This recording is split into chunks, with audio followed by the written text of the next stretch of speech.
Bacaan firman Tuhan 1 Raja-Raja 16 ayat 1 sampai 34. Demikian firman Tuhan. Kemudian datanglah firman Tuhan kepada Yehu bin Hanani melawan Baesa. Bunyinya, oleh karena engkau telah kutinggikan dari debu dan kuangkat menjadi raja atas umatku Israel, tetapi engkau telah hidup seperti Yerobeam dan telah menyuruh umatku Israel berdosa, sehingga mereka menimbulkan sakit hatiku dengan dosa mereka. Maka sesungguhnya aku akan menyapu bersih Baesa dan keluarganya. Kemudian aku akan membuat keluargamu seperti keluarga Yerobeam bin Nebat. Siapa yang mati daripada Baesa di kota akan dimakan anjing, dan yang mati daripadanya di padang akan dimakan burung yang di udara. Selebihnya dari riwayat Baesa dan apa yang dilakukannya dan kepahlawanannya, bukankah semuanya itu tertulis dalam kitab sejarah Raja-Raja Israel? Kemudian Baesa mendapat perhentian bersama-sama dengan nenek moyangnya, dan ia dikuburkan di Tirza. Maka Ela, anaknya, menjadi raja menggantikan dia. Juga dengan perantaraan Nabi Yehu bin Hanani, firman Tuhan telah datang melawan Baesa dan melawan keluarganya, baik karena segala yang jahat yang telah dilakukannya di mata Tuhan, sehingga ia menimbulkan sakit hati Tuhan dengan perbuatan tangannya, dan dengan demikian menjadi sama seperti keluarga Yerobeam, maupun oleh karena ia telah membunuh Yerobeam. Dalam tahun ke-26 zaman Asa, Raja Yehuda, Ela, anak Baesa, menjadi raja atas Israel di Tirza. Ia memerintah 2 tahun lamanya. Zimri, pegawainya yang menjadi panglima atas setengah dari pasukan kereta, mengadakan persepakatan melawan dia. Ketika ia minum-minum sampai mabuk di Tirza, di rumah Arza yang menjadi kepala istana di Tirza, datanglah Zimri. Lalu ia membunuh dia dalam tahun ke-27 zaman Asa, Raja Yehuda. Dan ia menjadi raja menggantikan dia. Pada waktu ia menjadi raja itu, segera sesudah ia duduk di atas tahtanya, ia membunuh seluruh keluarga Baesa.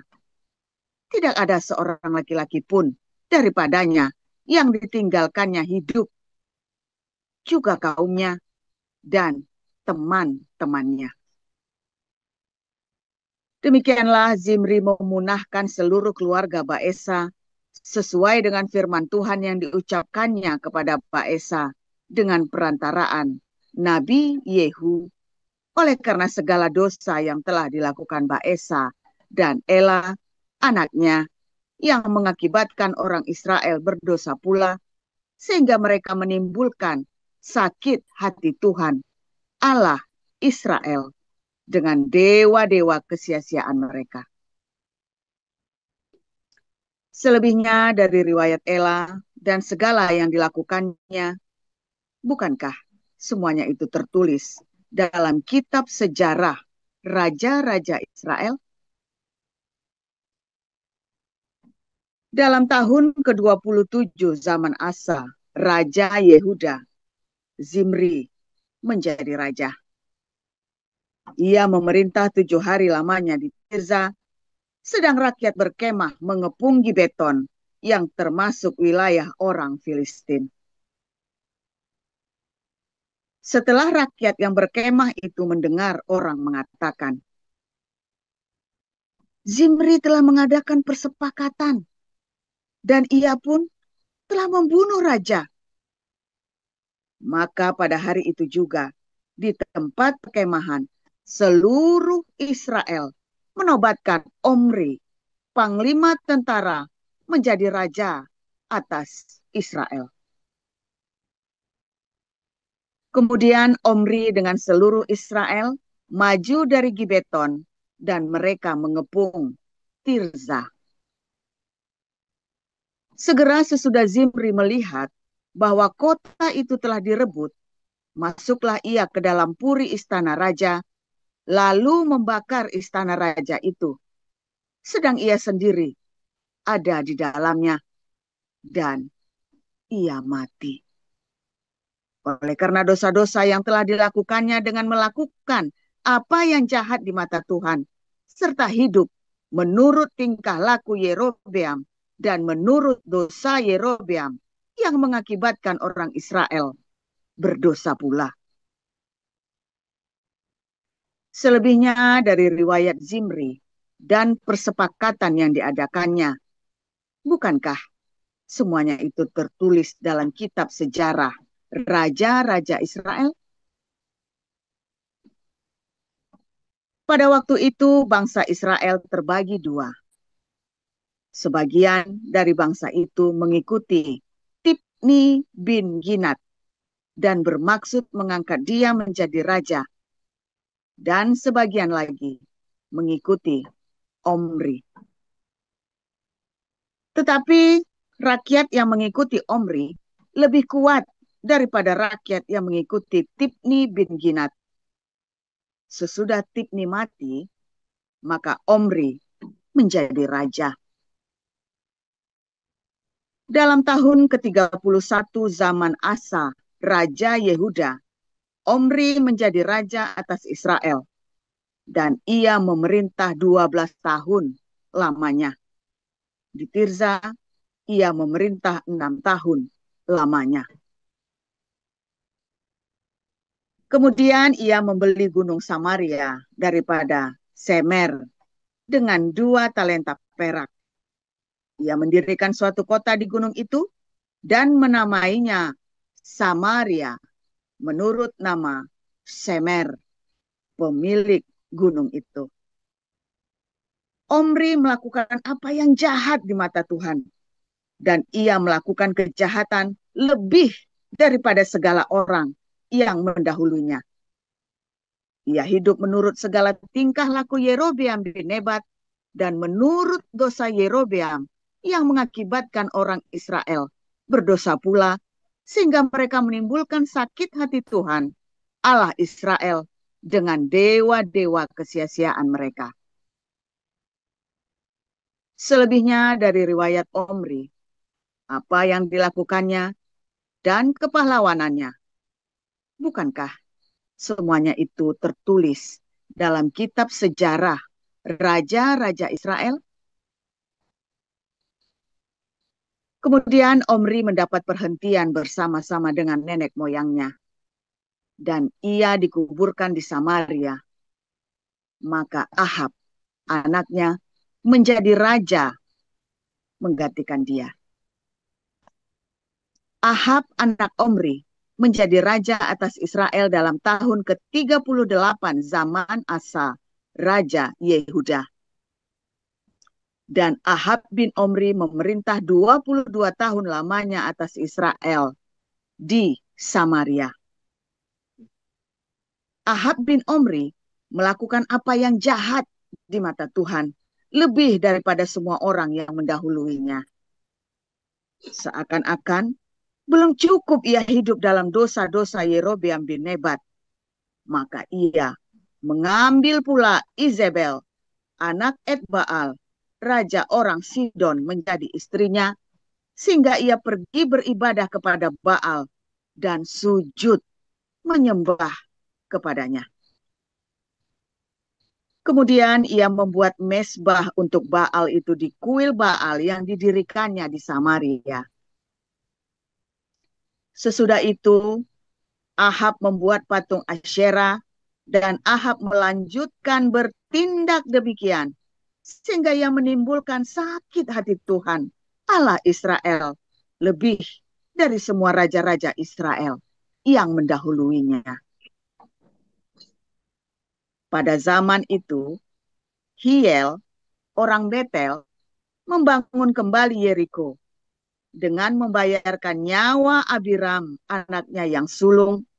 Ia meletakkan dasar kota itu, dan dengan membayarkan nyawa Segub, anaknya yang bungsu, ia memasang pintu gerbangnya sesuai dengan firman Tuhan yang diucapkannya dengan perantaraan Yosua bin Nun.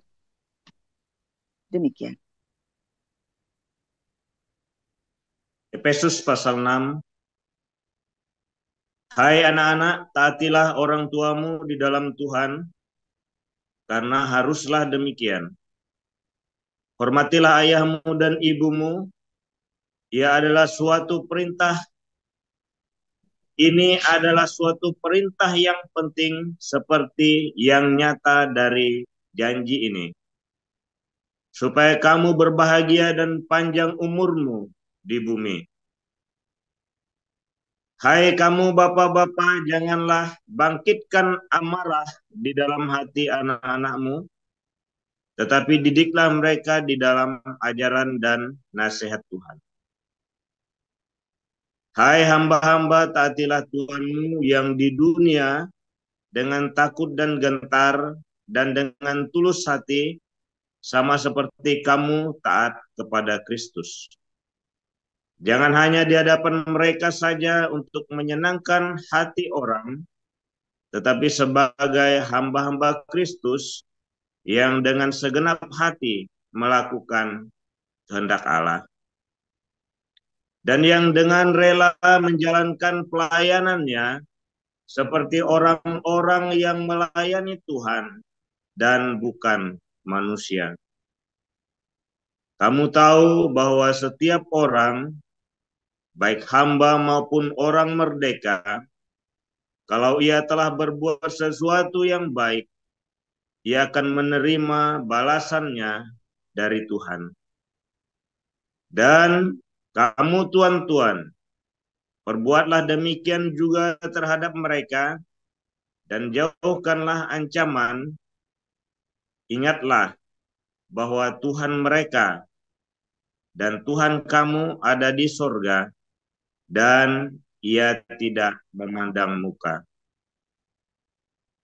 Akhirnya, hendaklah kamu kuat di dalam Tuhan, di dalam kekuatan kuasa-Nya.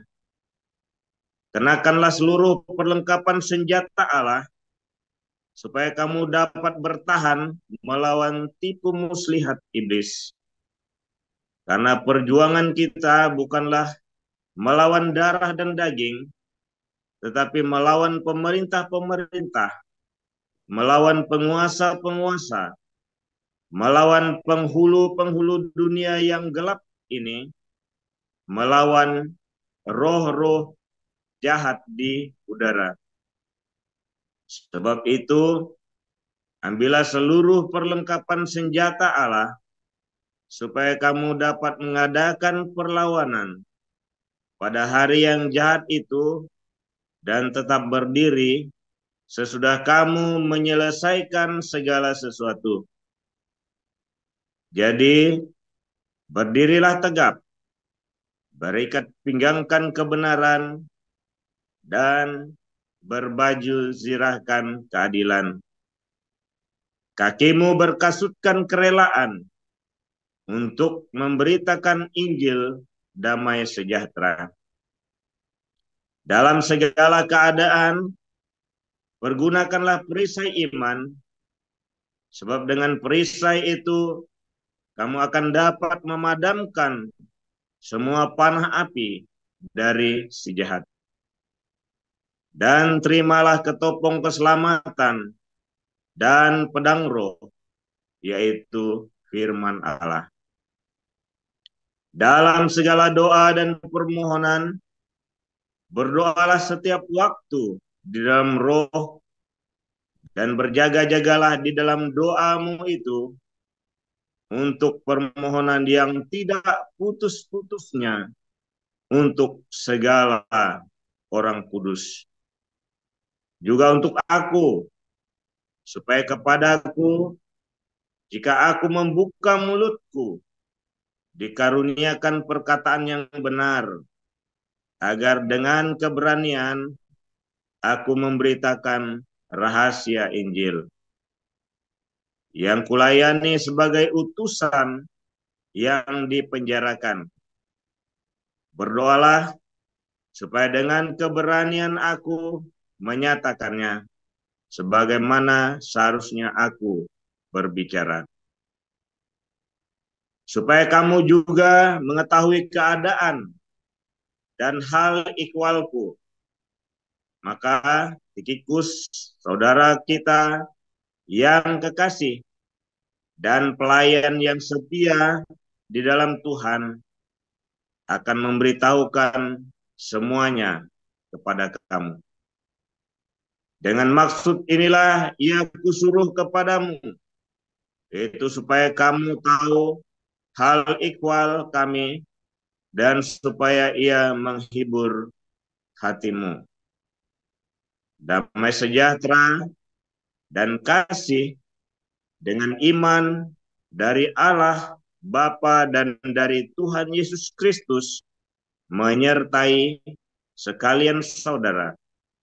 Kasih karunia menyertai semua orang yang mengasihi Tuhan kita, Yesus Kristus, dengan kasih yang tidak binasa. Amin. Sekian, Bu. Terima kasih para lektor, terima kasih kepada Bu Nirliana dan Pak Kasianus Dino. Kita akan memasuki renungan firman Tuhan oleh Gembala kita, Dr. Joseph Pauljang, dengan judul Jihad Fisabilillah. Kepada Pastor Paul, dipersilahkan. Oke, saya baru nyalakan lampu dulu ya. Saudara, ada satu hal yang menarik ya. Hal yang menarik ketika kita bicara tentang tentang peperangan rohani, saudara ya. Peperangan rohani, wah orang karismatik itu paling demen itu ya kalau ada cerita. Dan begitu kan. Kalau cerita peperangan rohani itu orang karismatik dikit-dikit, kita peperangan rohani gitu. Peperangan rohani. Saya ketemu siapa saja di ini, kalau ex di gereja karismatik di Belanda juga sama ya. Peperangan rohani. Tahu nggak yang kamu bicarakan peperangan rohani itu apa? Ya, sini kali kalau kita makanya ikut kelas profetik ya, kita itu ada kelas profetik itu diajarin tuh nanti itu ya. Nah, sebenarnya kita ngapain sih ya di kelas profetik itu ya, tentang roh-roh itu apa yang harus ditengking ya. Kalau kamu ikutin kelas profetik, saya buka rahasianya semuanya, saudara ya. Nah, banyak orang salah salah mengerti tentang peperangan rohani ya. Terus dia bawa pedang-pedangan, waduh dia bawa minyak dicemprot-cemprot, aduh nggak bakal menang kamu saudara, percaya saya. Kalau kamu ikuti cara saya pasti menang. Hmm. Nah ikuti nggak, masalahnya kamu ngikutin cara saya, kamu cuma ikut-ikutan lata tanpa ngerti. Kalau kamu ikut-ikutan juga nggak bakal menang. Kamu kudu ngerti mengapa. Mengapa kudu mengerti mengapa. Nanti kamu menang, saudara, dalam peperangan rohani itu. Di dalam nama Tuhan Yesus, nggak bisa harus pakai nama Yesus masalahnya. Saya lupa ya, kelas profetik berarti bukan kurang 2 kali, saudara, tapi kurang 3 kali. Karena yang terakhir saya mau tambahkan materi khusus ya, yaitu kelas profetik ini hari Jumat, besok kita bicara tentang ya, nubuatan. Terus Jumat depan kita bicara tentang berkat dan kutuk. Tapi yang terakhir kita akan bicara tentang peperangan rohani ya. Yang ikut kelas profetik nanti ya, saya lupa tuh ya tambahan. Saya selalu ditanya tentang peperangan rohani. Nah, saya kasih sedikit saudara ya bocoran. Saudara, di kisah 1 Raja-Raja 16 ya, tadi ada disebutkan 2 nama ya, Samaria dan Yeriko, saudara. Ya, Samaria dan Yeriko. 2 kota ini adalah kota yang terkutuk, saudara ya. Samaria dan Yeriko. Ya, simbol dari penyembahan berhala dan perpecahan, saudara ya. Simbol dari berhala dan perpecahan. Kalau Anda lihat raja-raja Yehuda, lurus saudara generasinya. Kalau Raja Samaria, kalau nggak salah ada tiga kali ganti dinasti, 3 atau 4 kali ganti dinasti itu, saudara. Saya lupa itu ya. Jadi itu bolak-balik gantian, kemudian dibunuh sama orang lain, ya. Sehingga orang-orang Israel itu terpecah. ya di Samaria itu ya kan, Samaria itu kan namanya kan, Samaria itulah kota gading ya, kota gading dengan segala kemewahan paganisme, saudara ya. Itu adalah Jericho ya, stronghold. Nah, Jericho itu adalah lambang dari stronghold, kebekuan ya. Nah, dua kota ini, yang satu di the ancient father of Israel, kamu harus masuk membongkar stronghold itu, saudara. Membongkar masuk supaya kamu bisa masuk ke tanah perjanjian. Nah, itulah Jericho. Makanya tadi ya, eh, dikutuk nggak boleh membangun stronghold. Kamu tidak boleh membangun kubu-kubu. Nanti kalau Anda baca lagi dalam 2 Korintus 10, 2 Korintus 11 ya, aku mematahkan kubu-kubu yang dibangun oleh keangkuhan hidup manusia. Coba ada yang bisa tolong tampilkan, saudara, kubu-kubu yang dibangun keangkuhan manusia. Di 2 Korintus, bentar ya, keangkuhan, kubu keangkuhan, coba ya. Ada 2 Korintus 10 ayat 5, saudara. Kami, tolong tampilkan ayatnya, ada yang bisa bantu. Kami mematahkan setiap siasat orang dan merubuhkan setiap kubu yang dibangun oleh keangkuhan manusia untuk menentang pengenalan akan Allah. Kami menawan segala pikiran dan menaklukkannya kepada Kristus. Inilah peperangan rohani. Mana bisa ditampilkan nggak ayat ini? Siapa yang bisa bantu nih? Wing, wing, wing, wing. Sampai tadi yang share screen ini. Wah, ada tidur nih orang yang share screen. 2 Korintus 10 ayat yang kelima ya. 2 Korintus 10 ayat 5 mana nih? Ada yang bisa bantu share screen nggak nih? Karena saya, mana nih? Halo, halo. Wah, tidur udah dah. Ya udahlah, usah di ya. Nah, saudara, kubu yang dibangun oleh keangkuhan hidup manusia. Bentar, saya penasaran, loh, share screen ya saudara. Ini supaya Anda ngerti nih. Kalau enggak, Anda nggak ngerti nanti. Ya, terima kasih, Bu Ros. 2 Korintus 10 ayat 5. 2 Korintus 10 ayat 5 itu ya. Kubu. Nah, inilah Jericho, saudara. Stronghold. Jericho itu adalah simbol keangkuhan, saudara ya. Keangkuhan hidup manusia. Makanya, kalau kamu bangun keangkuhan hidup manusia, kamu kan bayar dengan seluruh keluargamu. Dengan anak sulung, dengan anak bungsu. Artinya apa? Seluruh generasimu habis, saudara.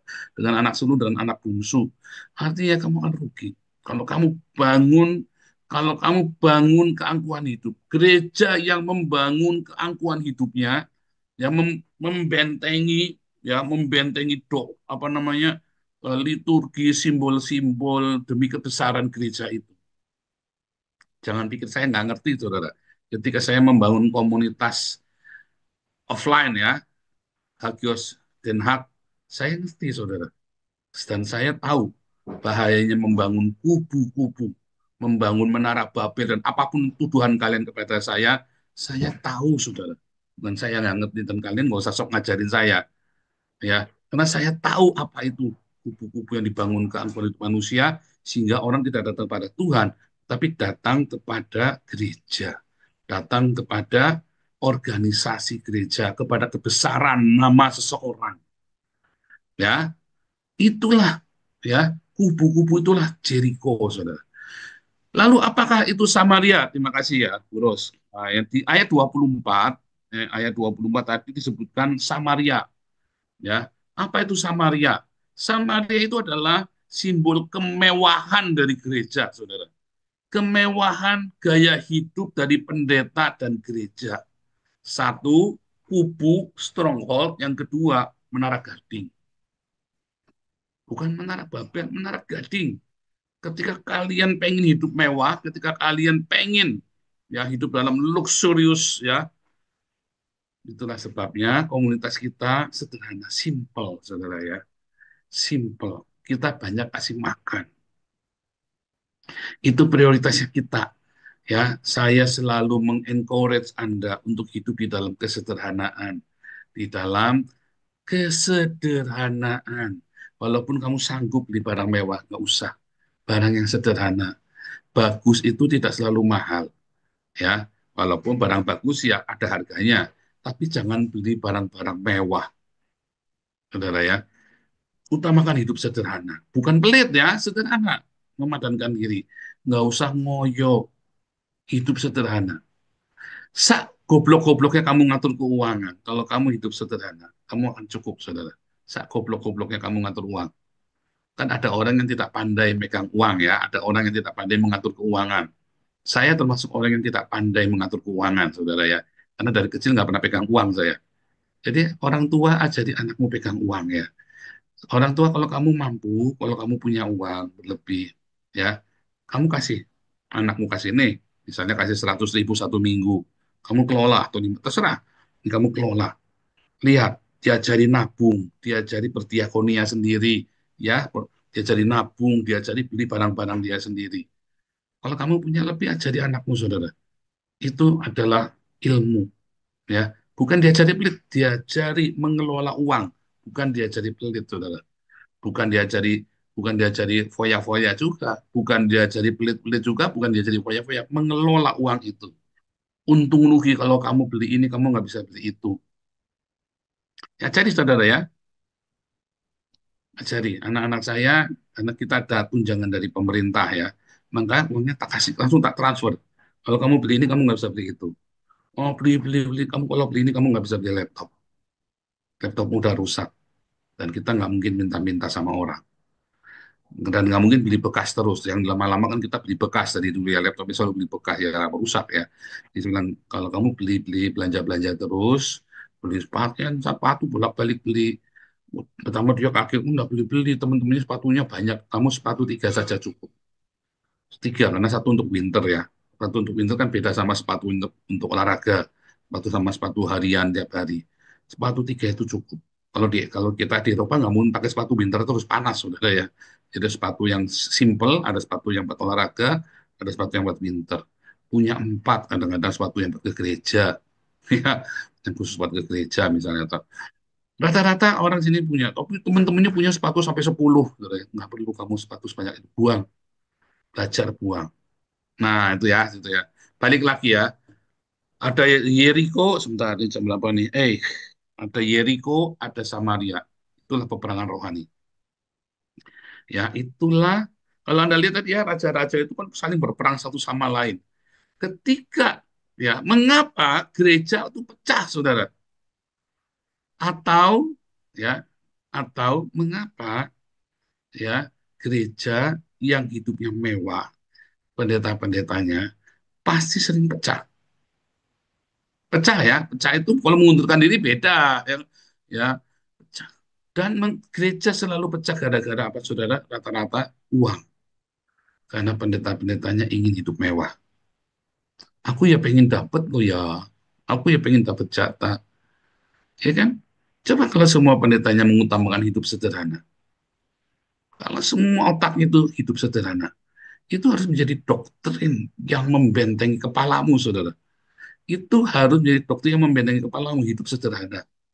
Setiap pagi kamu bangun, otak kamu sampai hidup sederhana, pakaian yang sederhana, ya, hiasan, apa pernik-pernik yang sederhana, hidup yang sederhana, saudara. Nanti kamu bahagia, ya. Jangan membangun kubu-kubu doktrin untuk menyembunyikan hawa nafsumu, saudara. Itulah yang dibangun di Yeriko. Makanya harus dimusnahkan Yeriko dan seluruh isinya, dibasmi, nggak boleh ada yang hidup. Tidak boleh ada hawa nafsu dan hedonisme tersisa dari hidupmu, saudara. Itu benar-benar harus dihabiskan, saudara. Loh, jangan ngomong saya sudah, kita semua terus dalam proses. Karena itu sangat menggoda. Tapi kalau kamu sudah terbiasa hidup sederhana, kamu nggak kepengen barang mewah. Tapi kalau kamu nggak punya barang mewah gara-gara kamu miskin, begitu kamu ada kesempatan, kamu kan delojoh, saudara. Tapi kalau kamu walaupun punya, segini saja tataran hidupnya. Maka ketika kamu diberkati luar biasa, ya kamu segitu saja. Nggak kepengen. Ya, beneran. Itu adalah kebiasaan. Kamu nggak bisa ujuk-ujuk langsung jadi orang yang hidup sederhana, hidup suci, hidup nggak ada, saudara. Itu semua proses dari kebiasaan hidupmu. Makanya stronghold-nya itu harus diruntuhkan dulu. Apa yang menjadi stronghold dalam hidupmu? Ya kan? Keangkuhan hidupmu itu apa? Uangkah? Darah biru kah? Apa yang menjadi stronghold-nya kamu? Yang menyembunyikan, yang kamu buat kemegahanmu itu, saudara. Ya kan? Itu harus diruntuhkan tiap hari, saudara. Tiap hari. Aku meruntuhkan kubu-kubu yang dibangun oleh keangkuhan. Apa yang menjadi keangkuhan hidupmu? Sekolahmu kah? Studimu kah? Gelarmu? Keningratanmu? Itu menjadi stronghold. Kamu mengenal Tuhan, saudara. Itu harus diruntuhkan. Dan yang kedua tadi ya, kemewahan. Kamu ingin hidup mewah. Apa yang menjadi semua ya, keinginan hidup mewah itu juga harus dihancurkan. Ya, hati-hati saudara ya. Makanya peperangan rohani itu diawali dari meruntuhkan tembok Yeriko dan mengalahkan Samaria, saudara. Ya, Samaria itu artinya harusnya itu bagus ya, penjaga, guardians, reservoir. Tetapi pada kenyataannya Samaria itu tempat di mana ya, di mana dosa itu luar biasa, saudara. Ya. Kemewahan paganisme, hedonisme itu semua di sana. Penyembahan berhala dari sana. Kalau Yerusalem, ya, di mana para nabi dibunuh ya, saudara ya.